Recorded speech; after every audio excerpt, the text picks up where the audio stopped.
Welcome back to MATCH B2B Insights. I'm Brenda, here with Daniel Weiss and Benny Fluman. Today we're talking about stealth mode, but not in the romanticized founder sense of, hiding in a dark room building in silence.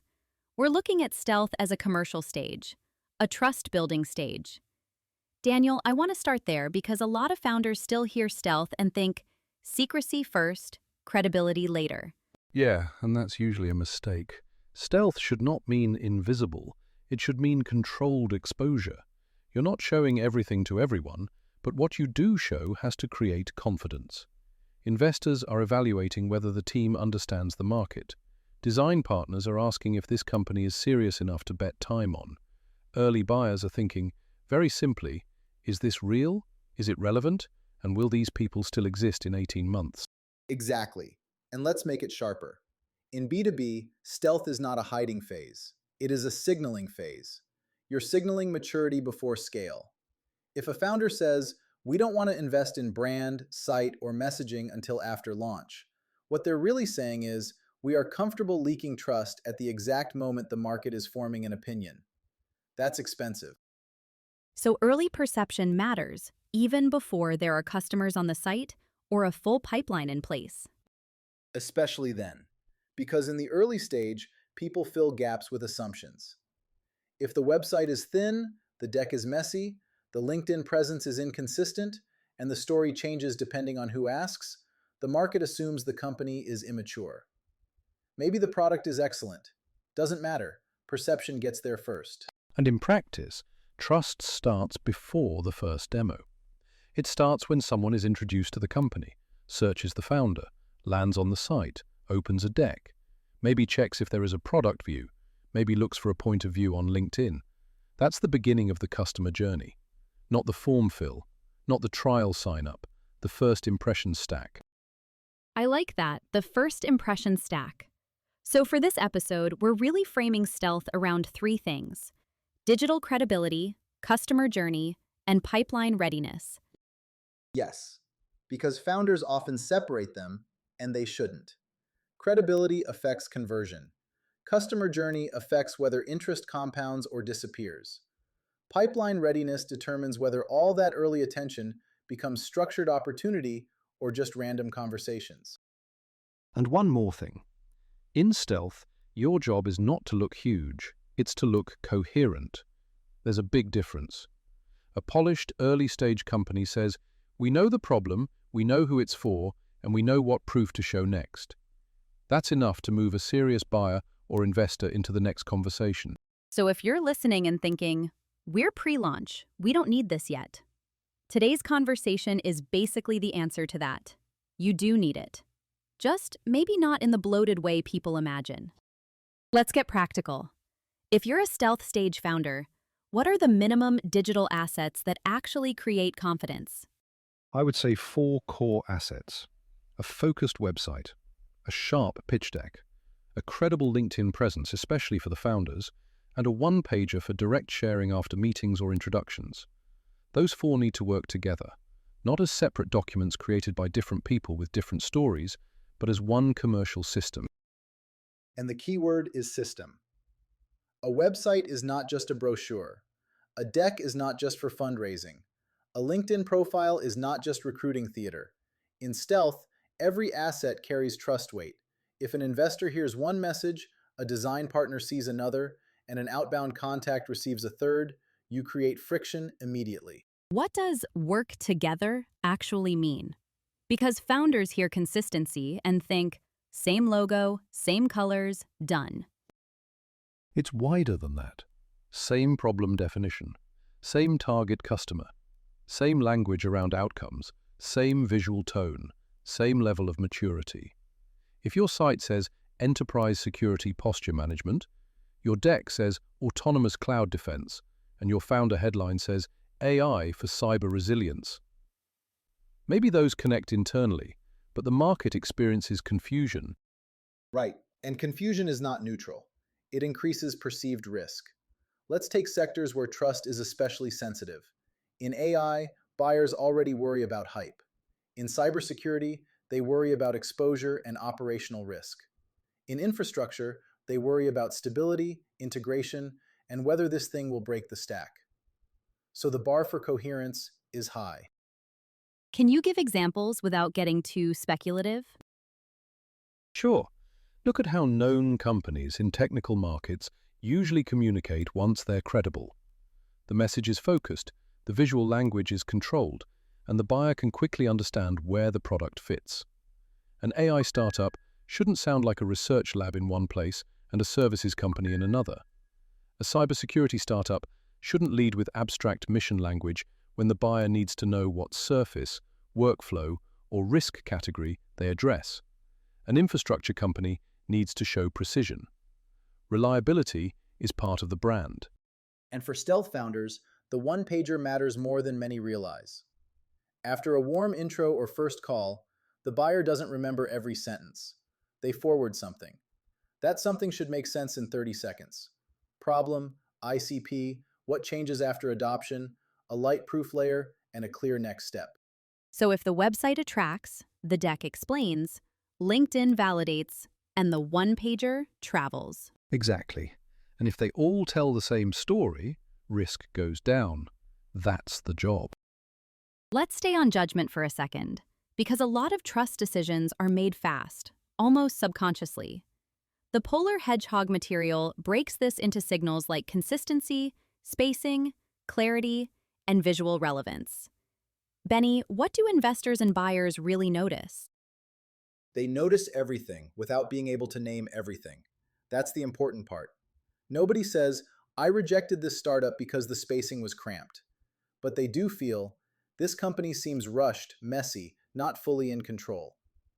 In B2B, those micro signals matter because the purchase itself is risky. Consistency is the first layer. Same color logic, typography, icon style, proportions, structure. If the homepage looks polished, but the product page feels like a different company, trust drops. If your deck is clean, but your LinkedIn banner screams template chaos, same problem. And clutter? Clutter increases cognitive load. Too many blocks, too many claims, too many competing visuals. The visitor now has to work to understand what matters. And when users have to work too hard, they don't think, this is a deep company. They think, I'm not sure these people can explain their own value. There's a brutal but useful test here. Ask, at this exact point on the page, what is the audience trying to understand? Then challenge every line, every graphic, every badge. Does it help answer that question now? Or is it just decoration, ego, or internal complexity leaking out onto the page? That feels very relevant for technical founders who want to show everything. Yes, and it's usually the wrong instinct. Buyers don't reward volume. They reward control. Spacing matters for the same reason. Tight layouts feel hurried, like a salesperson talking too fast and cramming every feature into one breath. Good spacing says, we know what matters and we're confident enough to let you absorb it. That sounds soft, but it's operationally important. And visual relevance? Every visual has to support the story. If you're discussing observability, show a relevant flow, dashboard, or architecture concept, not some random futuristic gradient globe. If you're talking workflow automation, don't use generic stock people shaking hands. Irrelevant visuals create tiny trust fractures. This is why polished companies often feel credible early. Think of brands like Stripe, Notion, or ClickUp. Different categories, different motions, but they reduce friction. The design doesn't fight the story, it supports it. Clear hierarchy, clear product framing, clear value. That's what founders should study. Not to copy the aesthetic, but to understand the discipline. So the takeaway is not make it pretty, it's remove signals that create doubt. Exactly. Trust is often won by subtraction. Now let's hit a founder anxiety point. What if the product isn't fully ready? How do you show it without overpromising or looking half-built? By showing something real, but focused. That's the key. You do not need to present the whole product. In fact, you usually shouldn't. Raw screenshots often fail because products are complex and the visitor only spends a few seconds looking. The thing you want them to notice gets lost in the noise. This is where founders make a strange choice. They either hide the product entirely, which creates doubt, or they dump a massive screenshot with 15 widgets, tiny text, red boxes, arrows everywhere, which is not clarity. That's a crime scene. Fair. So, what's better? A redacted or reconstructed product visual that highlights the relevant component. If you're a cybersecurity company and the section is about alert triage, show the clean triage view. If you're a developer tools startup and you're explaining deployment visibility, show that specific workflow. Remove irrelevant copy. Make text readable. Use high-resolution assets. Guide the eye. And let's underline something. Buyers do not need a finished product to trust you. They need evidence of a real product and evidence that you understand the use case. Those are different things. A focused mock-up, a simplified screen, a short flow animation, even a partial interface can work if it's honest and controlled. The Polar Hedgehog Guide also mentions micro animations. Helpful or risky? Helpful when used very narrowly. A micro animation can explain a flow fast, especially in technical categories, but it has to isolate the interaction. If the animation is busy, hard to follow, or overloaded with interface detail, it hurts more than it helps. Simplicity is the credibility move. And no blurry screenshots. Founders do this to hide customer data or unfinished modules. I understand why, but blurriness sends the wrong message. Better to reconstruct the screen cleanly, redact deliberately, and show exactly what matters. It sounds like transparency beats polished theater. Yes, especially in categories like cybersecurity and dev tools, where sophisticated buyers can smell fake product marketing instantly. If you show a real workflow, even if narrow, and explain what exists now versus what's coming next, that's more credible than pretending the platform is complete. Stealth founders should remember this. Don't try to look finished. Try to look trustworthy. Finished is a fantasy. Trustworthy is actionable. Let's move into the customer journey, because this is where trust has to become motion. How should a stealth stage founder think about awareness, consideration, and conversion before launch? Start simple. Awareness is first contact. Somebody hears your name, sees a post, gets an intro, or lands on a lightweight page. The goal there is not full education, it's relevance and credibility. Can they quickly understand who this is for and why it matters? Then consideration begins when the buyer gives you more attention. Maybe they open the deck, browse the site more deeply, reply to an email, or agree to a call. At that stage, the company needs proof points. Not massive case studies you don't have yet, but some form of proof. Founder expertise, design partner participation, clear product logic, maybe a defined workflow, maybe a specific problem narrative that signals market understanding. So proof points in stealth can be lighter, but they still need to exist. Exactly. Proof doesn't only mean logos. It can mean clarity. It can mean a very specific point of view. It can mean a founder with deep domain credibility. It can mean, here is what we built, here is the problem it removes, here is why this workflow is broken today. Strong explanation is a trust asset. And conversion, in stealth, usually does not mean closed revenue at scale. It may mean book discovery calls, signed design partner conversations, waitlist signups from the right ICP, or a next step meeting with a buying committee. Founders often judge themselves by late-stage metrics too early. Wrong measurement creates bad behavior. What should the actual path look like across touchpoints?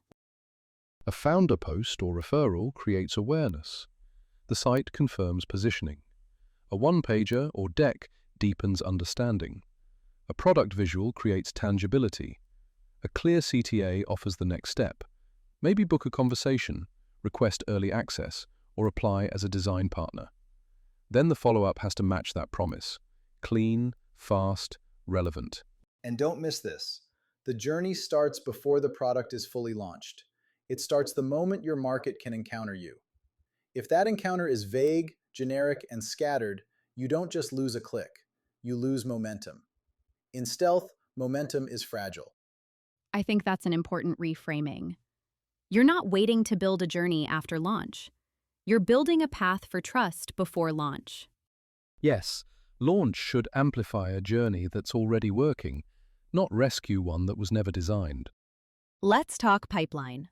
A lot of founders assume pipeline begins once the product is officially out. But that's not really how the strongest teams operate, right? Not at all. Pipeline before launch is one of the biggest advantages a disciplined founding team can create. If you're waiting for launch day to begin market conversations, you've already delayed learning, proof collection, and revenue momentum. The early pipeline usually comes from 4 sources: design partners, targeted outbound, warm introductions, and waitlists or early access programs. Each one has a different role. Design partners help validate the workflow and sharpen product direction. Targeted outbound tests messaging and demand.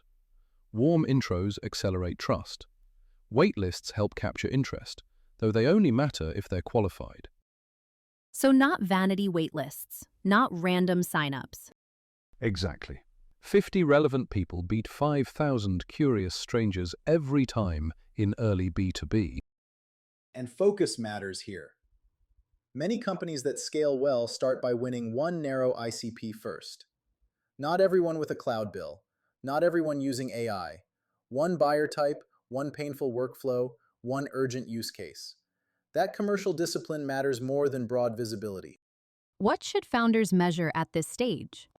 Conversations, meetings, quantified interest, response quality, progression to second calls, design partner fit. Are the right people engaging? Are they describing the problem in the language you expected? Are they willing to invest time? Those are better metrics than traffic spikes with no pipeline effect. Yes, because stealth pipeline is about signal, not scale. I'd rather see 10 serious meetings with a tightly defined ICP than a bloated dashboard full of weak attention. Founders often overmeasure impressions and undermeasure commercial movement. How does design support pipeline here? Beyond just making things look credible.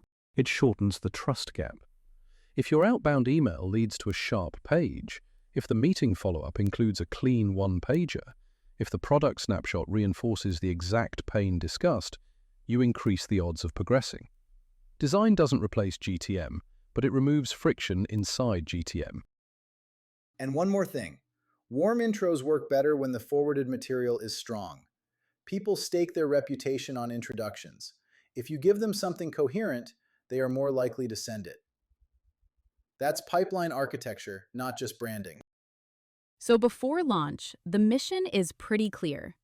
Define the ICP tightly, create assets that travel well, and measure buying intent, not applause. That's it. The companies that win early rarely look loud. They look precise. Let's go into operating discipline. What models or frameworks help founders avoid chaos in stealth? I usually start with 4 layers: positioning, messaging, funnel design, and revenue architecture. Positioning answers where you fit and for whom. Messaging translates that into buyer language. Funnel design defines the stages and handoffs. Revenue architecture aligns the process, ownership, and measurement around actual commercial goals. And the order matters. If founders jump into tools before those layers are clear, they automate confusion. That's one of the most common early-stage mistakes. They buy software to feel organized instead of designing a system to become organized. So what does a practical stealth stack look like? Simple. A website platform that can move fast and present clearly. A CRM with disciplined ownership. An outbound workflow that is light but trackable. Basic analytics. A content operation that supports founder-led thought leadership or targeted proof content. You do not need a sprawling stack to do this. Right, you need control, not toys. For CRM, use something the team will actually maintain. HubSpot, Salesforce, Pipedrive, depending on complexity and resources. But if 2 people can barely update one pipeline, buying enterprise complexity is theater. Same with outbound and content tools. Keep the stack proportional to the stage. What about AI tools? Since everybody wants an AI workflow for everything now. AI can help with research, segmentation, drafting, summarization, and workflow acceleration. but it should sit on top of a clear process. If your ICP definition is weak, AI will scale weak targeting.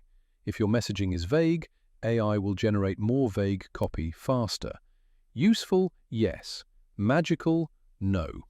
I'm glad you said that. Founders need to stop confusing acceleration with strategy. A disciplined, simple stack often wins in stealth because it forces better thinking. One clear site, one CRM, one outreach process, one analytics view, one content rhythm. If that is working, then expand. And funnel design in stealth. How detailed should it be? Detailed enough to define stages and decisions. First touch, engaged, qualified. Design partner or active opportunity. Next step scheduled, closed or deferred. That's enough to begin. The key is ownership. Who follows up? What asset is sent? What qualifies progression? What gets measured? Because without structure, stealth becomes improvisation. And improvisation looks exciting until the board asks where the pipeline actually is. Let's do a fast but important chapter on what breaks trust.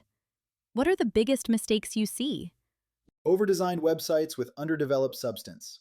Too much text, weak proof, generic visuals, messaging that sounds inflated. And maybe the most dangerous one, automating broken processes. If the story is unclear and the funnel is messy, adding tools just lets you distribute confusion at scale. I would add inconsistency. Founders often treat touchpoints as separate projects. Different freelancer for the deck, different writer for the site, different internal language for outreach. Then they're surprised when response quality is erratic. The buyer is getting mixed signals. What about copy specifically? Because the source material had a strong point there. Yes, too much text is a trust issue, not just a readability issue. Most visitors scan. They read headlines first, then maybe one paragraph if they care. When they hit dense blocks, it feels unfocused. It signals that the company can't express its value clearly. Also, long line lengths make content harder to read. Shorter, more contained rows are easier on the eye and reduce friction. And vague copy is even worse than long copy. Transforming the future of intelligent infrastructure through next-generation AI orchestration. Wonderful. Means nothing. Tell me who it's for, what changes, what risk it removes, why now. What about weak proof when you're early and don't have big customers yet? Then use the proof you do have. Specificity, founder credibility, a clear product view, design partner language, a narrow workflow explanation. Honest maturity beats fake authority every time. And avoid generic stock visuals unless they genuinely support the narrative. Random abstract art, anonymous business people, irrelevant futuristic backgrounds, these don't add trust in technical B2B. They usually subtract it. If a founder can only fix 3 things this month, what should they prioritize? Clarify the ICP and value proposition. Align the core assets so they tell one story. Create one credible conversion path. I'd say the same, maybe more bluntly. Fix what moves credibility and conversion, not what flatters internal taste. Founders lose months debating visual preferences while the market still cannot understand the offer. That's not branding, that's avoidance. Strong line. And probably a familiar one for a lot of teams listening. Let's compare industries, because trust cues do shift a bit depending on the market. What does good look like in AI versus cybersecurity versus cloud infrastructure versus broader B2B SaaS? The commercial logic stays the same. Clarity, confidence, control. But the trust emphasis changes. In AI, buyers need help separating signal from hype. So the strongest early companies communicate use case, boundaries, workflow fit, and what the model actually helps improve. Less magic, more operational reality. In cybersecurity, the bar is even more unforgiving. You are asking buyers to trust you around risk, so the brand has to feel precise, disciplined, serious. The visuals, copy, and product framing should reduce uncertainty, not create drama. If the site feels chaotic, it undermines the promise immediately. And cloud infrastructure? There, reliability and technical coherence matter a lot. Buyers want confidence that the company understands systems, integration, scale, and operational consequences. Clean architecture visuals, focused language, and product transparency help. Overly abstract storytelling can hurt because the buyer is looking for competence cues. In broader B2B SaaS, especially workflow tools, the standard may look friendlier, but the mechanics are the same.